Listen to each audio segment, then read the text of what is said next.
olunaku olweggulo President Bobi Wine yasisinkanye delegation okuva mu EU gwe mukago ogukatta amawanga agamaking up Europe. Ne babako ensonga ze badiscussinga. Basically otunulira meetings zino zibadde nga zijja happeninga okuva ku BSJ.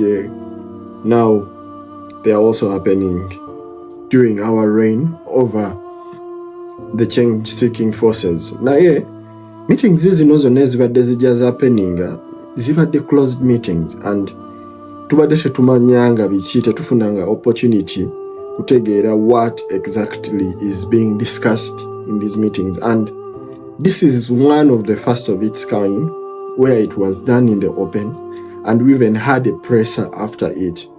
Wotunuulira conversations oba at meetings oppositions ebadde carrying out ne EU mu Uganda oba delegations ez'enjawulo, ensonga zino zibadde zidiscussingibwa indo. So someone would want to ask, lwaki guno omulundi President Bobi Wine yaba denyinze access okubanga bahavinga indo meeting n'agireka ibeere open meeting nga mwabaddemu ne bannamawulire ekitabangawo? Bano ba development partners bagenda bakyalira different political parties every time tubeera nga tunatera okwolekera akalulu okugezaako discussing ensonga ez'enjawulo, okusookera ddala okudiscussinga kye tuyita international policy yammwe eri etyammwe ng'ekibiina ekigenda okwetaba mu byobufuzi. Ekyokubiri, babeera baagala kulaba ngeri gye musobola kuteekawo dembe ku bukala nga muli mu kalulu ate kw'ossa ne demokrasiya okubanga akola. But this time round things happen differently. Actually, wowuliriza President Bobi Wine nga discussing oba nga addressing the press after the meeting, olaba nti entirely this meeting yashiftingiddwa okuva ku nsonga bano ze babadde baagala okudiscussinga zonna endala ne bagitunuza mu nsonga emu ya human rights. And wotunulira EU leero be bantu abagenda okusisinkana Muhoozi, enkya basisinkana abantu abanyigiriza. I saw them award Muhoozi a certain award. Nja kuba nkusomera leta yange gye nawandikira omukulu Jan Sadak ono yakulira omukago ogwo ogutaba amawanga ga Europe agali mu Uganda. Jjukira nti Europe emakingibwa up ensi nnyingi era yemu ku nsi ezisinga okubeera ne delegations eziriko abantu abangi in their foreign embassies. And yesterday's meeting was in open. Netufuna chance okulaba nti kusookera ddala President Bobi Wine yabakolinze out n'abagamba abantu bannayuganda ebintu bye mulaba bakirabanga, you people are honoring with their oppressors. You're in bed, muli mu buliri, muli mu kweyagala n'abo ababanyigiriza. Leero mubeera nabo, enkya ate ne mudde wa Muhoozi ne mumuwaana, ate ne mudde wa Muhoozi ne mulaga nti gwe muli naye. N'abagamba bannayuganda ekyo ekintu bakirabanga mu kubakozesa oba okubalyamu olukwe oba mu okusupporting their oppression oba okunyigirizibwa kwabwe. Ekyokubiri n'abagamba, ffe tetubagamba kujjako mu 7. No. Twagala ekintu kimu, stop sponsoring our operation. Mulekeraawo okusponsoringa oba okuvujjirira okubonaabona kwaffe.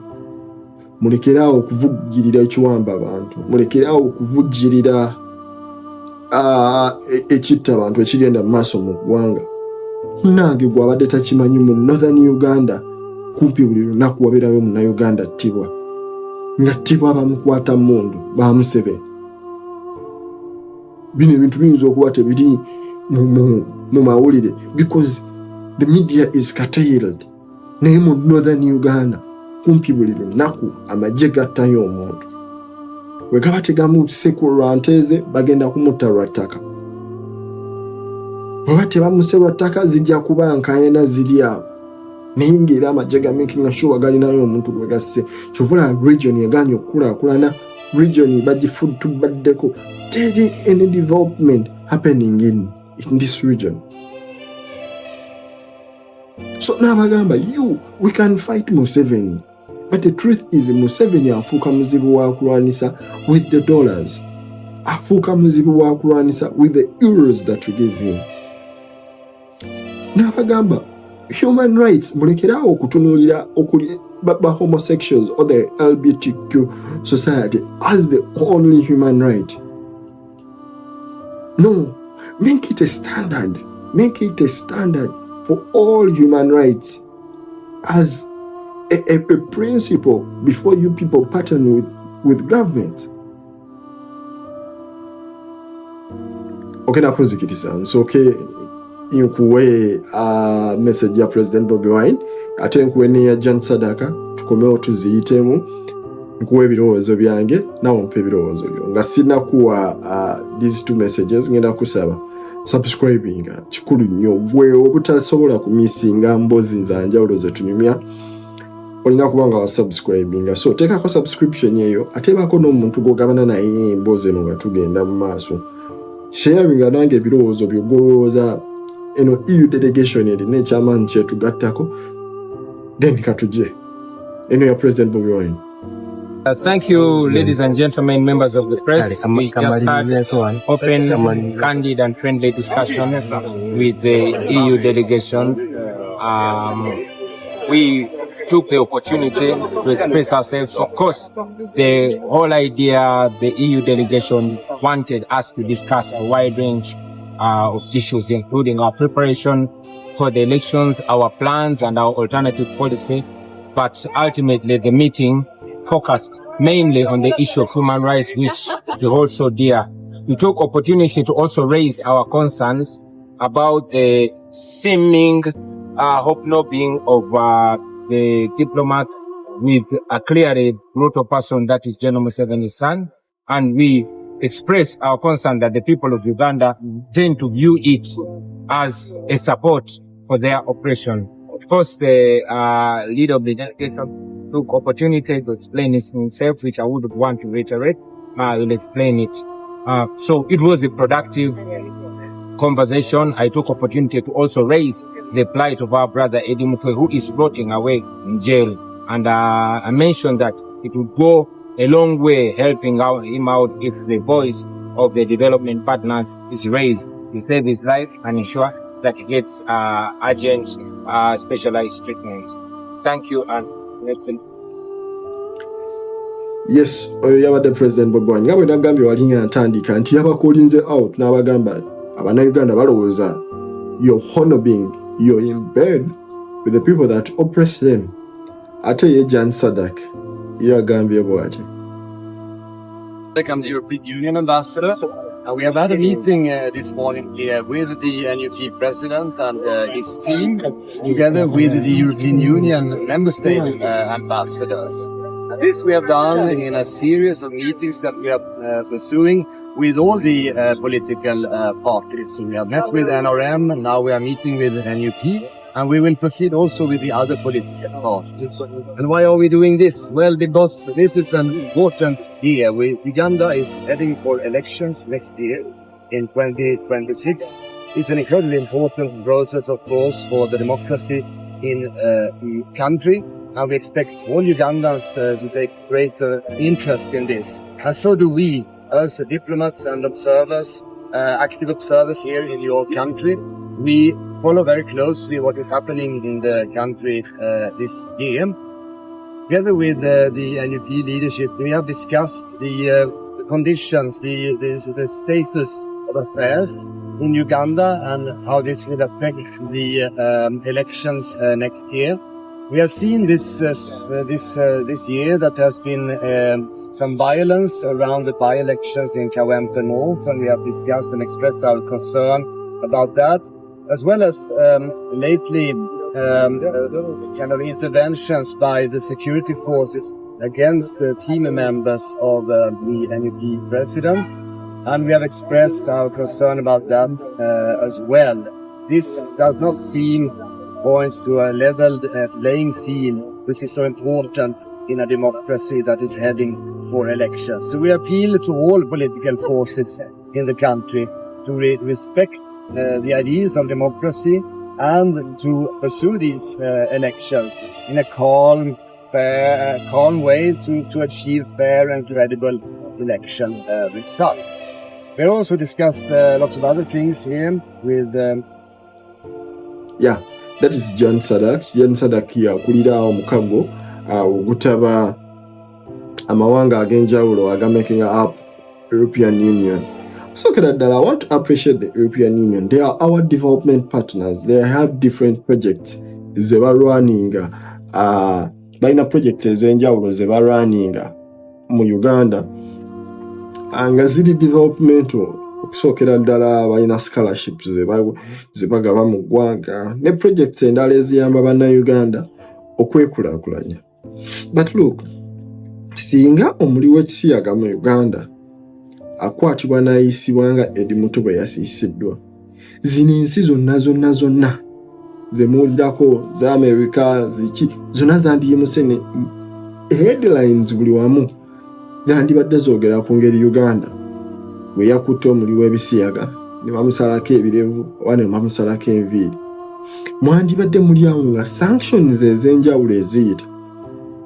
Now for them they made it a standard nti obuli bw'ekisiyaga bokka eringa a human right.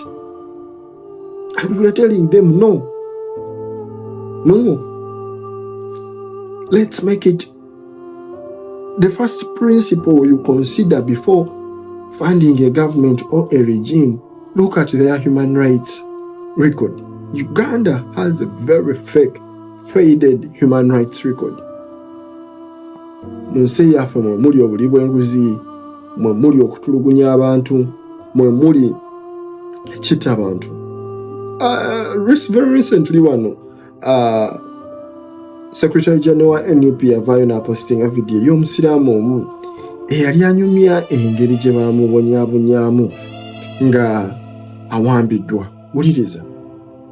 Tutuuse mu lujja ne bayimirira ne banzijamu ne bantwala ng'awo bakokolo tugenda mu mmotoka nagenda bakubanga bampakidde mu bbo lwansi b'ekiwero bampakirirawo mudda mu mitto.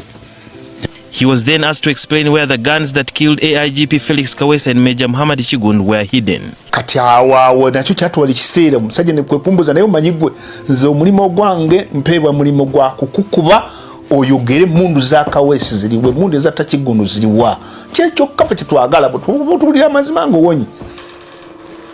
Kati mu kiseera ekyo nenemererwa nengwa nga sikyalina gamanyi gayinza kuddayo kulinnya. Kati awo wennyini omusajja kwe kunsamba ngatto muno. Awo nakoma okutegeera ntandika okuvulula ejovu. According to Galiwango, not long after the torture began, the husband of 3 wives reenacted some incidents. Galiwango broke down as he narrated his ordeal. Kati nga oli akutte eba kyali kibulangito eba kyali ki sponge nga bwagampakira bwati ku nnyindo ne mukamwa ekiwero kiri kyakozesa ono bwanjiira ekizibaganda ba mugange babuye kya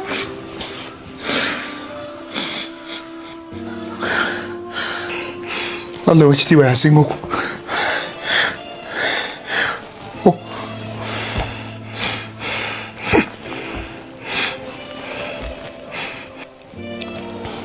naguluba nga bansibye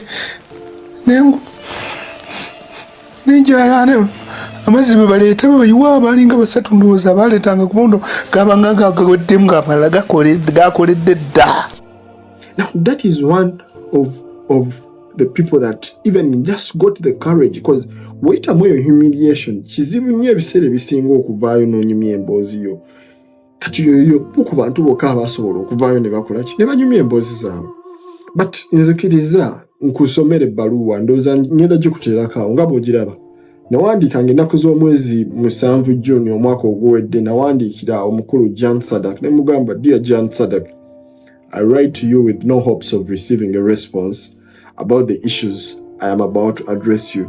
But I'll go ahead and do so because it's all I can do the moment. Namugamba nti nkuwandiikira nga sirina ssuubi lyonna nti ssebo nanziramu. naye sirina kyakukola mu mikono gyange okuggyako okuwandiikira kozi kyensobola okukola mu kaseera kano. Nagenda maaso ne mugamba, we are deeply disheartened by the recent events following the EU Human Rights Defender Award. EU yayo erina awards ez'enjawulo zeetegeka ze bayita EU Human Rights Defender Award. Zino awards ziweebwa abantu abavuddeyo okulwanirira eddembe ly'obuntu. Ndowooza ey'omwaka oguwedde Professor Jim Spire yagiwangula. Ne mugamba nti ife tunyolwa olw'ebyo ebintu ebizze bigoberera European Union Human Rights Defenders Award. Ku mukono gumu, on the other hand, you rightfully celebrated Jimmy Spire Sentongo for his courageous fight in promoting and protecting universally recognized human rights and fundamental freedoms in Uganda. Yet, weeks later, you met with Muhoozi Kainerugaba, known for his involvement in severe human rights violation, and celebrated him for stabilization. Stabilization of what? Violation of human rights? Namugamba nti ku mukono ogumu mu butuufu bwakyo mwavaayo ne mucelebratinga Jimmy Spire Sentongo ng'omu ku bantu oba oyo mu mwaka gwa 2024 eyali akulembeddemu oba eyali alidde mu bannoolwendo mu kulwanirira eddembe ly'obuntu.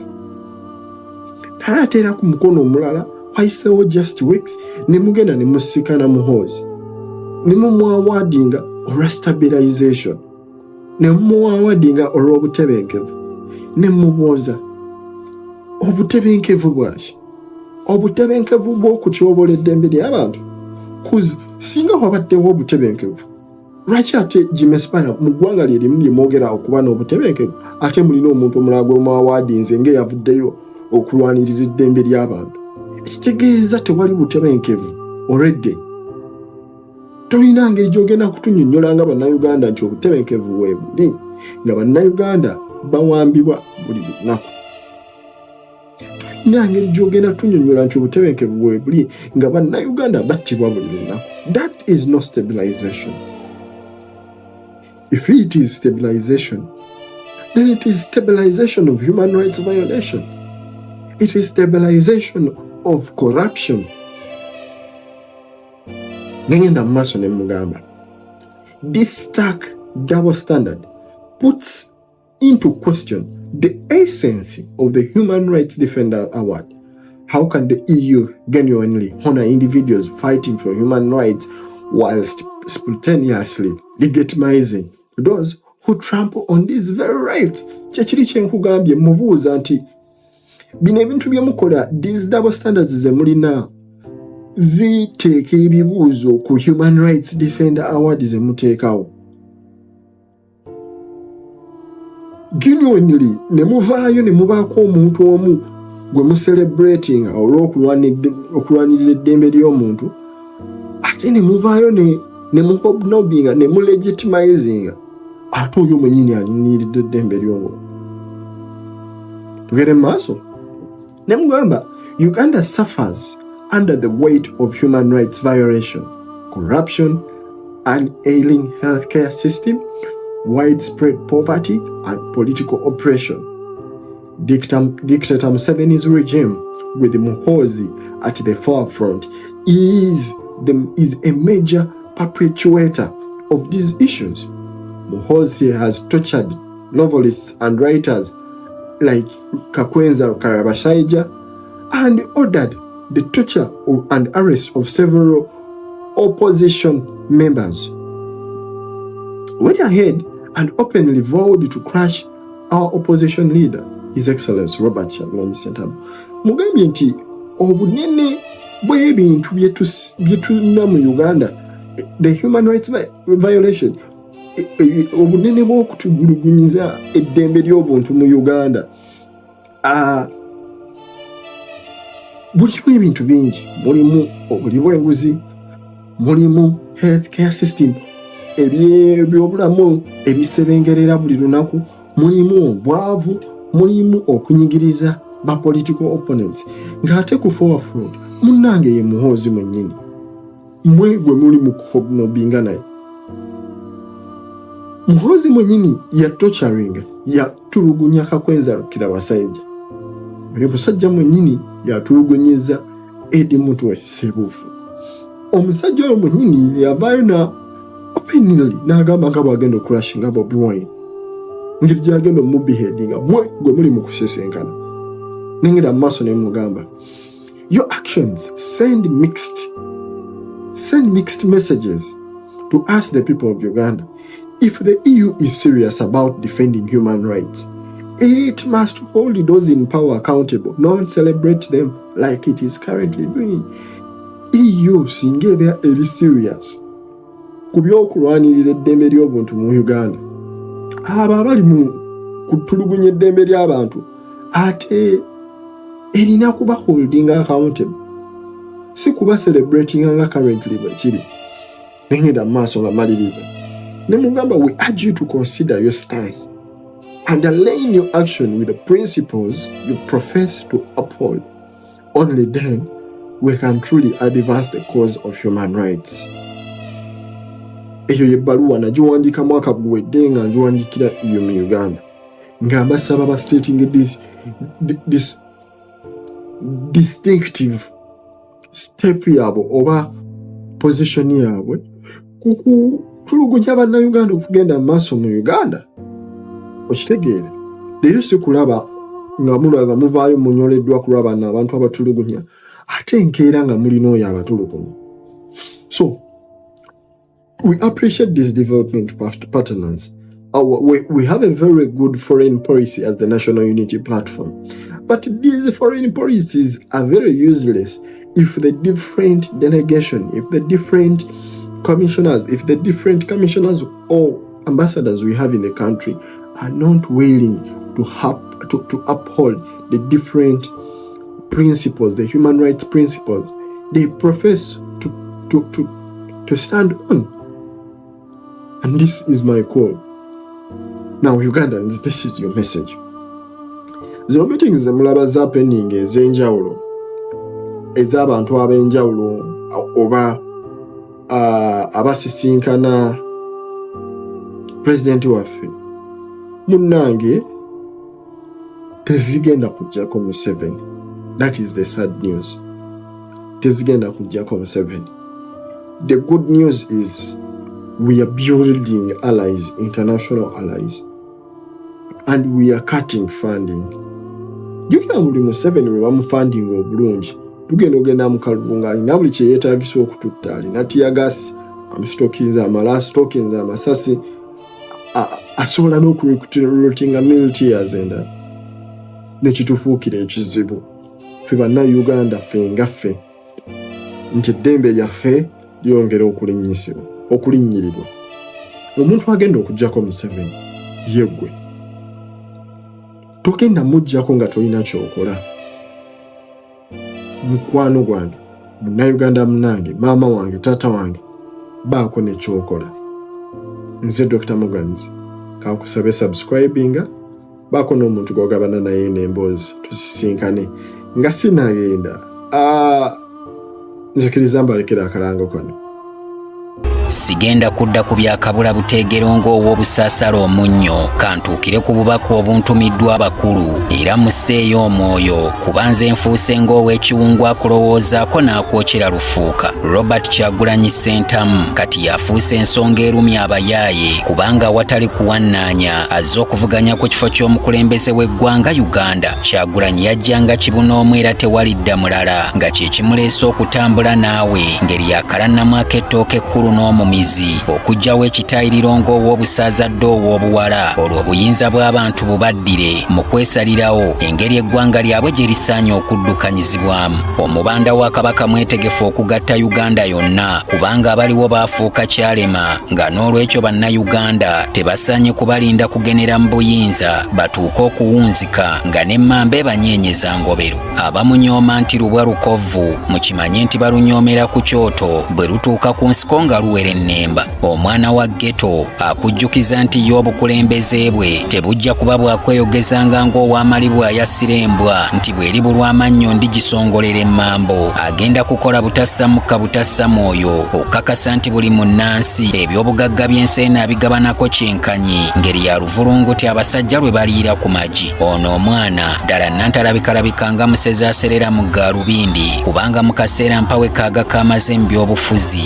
atadde abanene ku bunkenke ng'emitima gibasula ku mutwe ng'eyabuulira ku w'olugambo ng'obuzira bwe kati bwa kigere kya mbogo kye beegezaamu nga teriiwo. Teweerabira nti akabonero manvuuli olwo ssentamu akwata enkasi n'essuubi nti wanaatuukira ku jjindikiro nga bangi mutyabaga mukadde asanze ennuuni y'olusuku mu lw'entemera okuggyako nga mwagala kukiza munda ng'akaabira eddiba ly'enjobe. Robert Kyagulanyi Ssentamu yagwana obuyinza bw'eggwanga lino tuve ku biriwo ebyokwebambalika ng'omunafu alima ku kkubo kubanga bulijjo n'okumyuka amaaso si buzira singa endege abazigobesa mafumu na ngabo.